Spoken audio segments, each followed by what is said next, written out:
আচ্ছা, হিজরত কারে কয় কত? হিজরত হচ্ছে রাসূলুল্লাহ মক্কা থেকে মদিনা আসছে, এই যে হিজরত, এই হিজরতের পর থেকে হচ্ছে হিজরি সন গণনা শুরু হয়েছে। এটা কঠিন আলোচনা, ভয়াবহ কঠিন আলোচনা।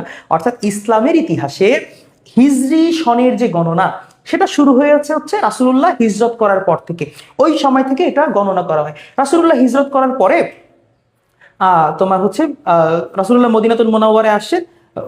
মদিনা স্টেট যখন রাসূলুল্লাহ গঠন করছেন, তারপরে আরবের কাফেররা অনেক ষড়যন্ত্র করছে, অনেক ঝামেলা করছে। হ্যাঁ, তারপর হচ্ছে রাসূলুল্লাহ সাল্লাল্লাহু আলাইহি সাল্লামের সাথে আরবের কাফেরদের একটা ভয়াবহ যুদ্ধ হয়েছে। সেই যুদ্ধে মুসলমানদের সৈন্য সংখ্যা কত ছিল জানো? এটা কিন্তু তোমাদের প্রশ্নে আসতে পারে যে বদরের যুদ্ধে মুসলমানদের সৈন্য সংখ্যা কত ছিল? কত ছিল বলো তো? 322।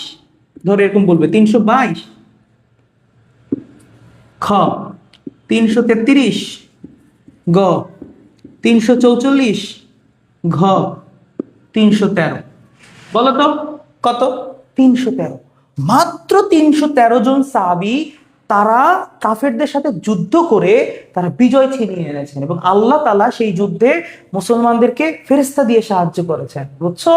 ফেরেশতা দিয়ে কেন সাহায্য করছে বলো তো?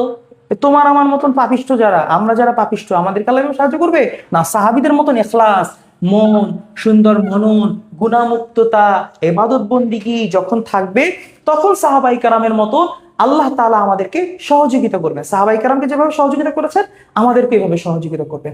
এই জন্য তোমরা যারা এখনই ছোট ছোট আছো, পিচ্চি পুচকা, হ্যাঁ, তোমরা যারা এই যে কিউটে ডিব্বারা, তোমাদেরকে এখন থেকেই কিন্তু গুণামুক্ত হইতে হবে। দারুণ নাজাত আসলে কিন্তু গুণা করতে পারবে না, বুঝছো? শ্বাস বন্ধ হয়ে আসছে, শ্বাস বন্ধ হয়ে যাবে যদি গুণা করার অভ্যাস থাকে।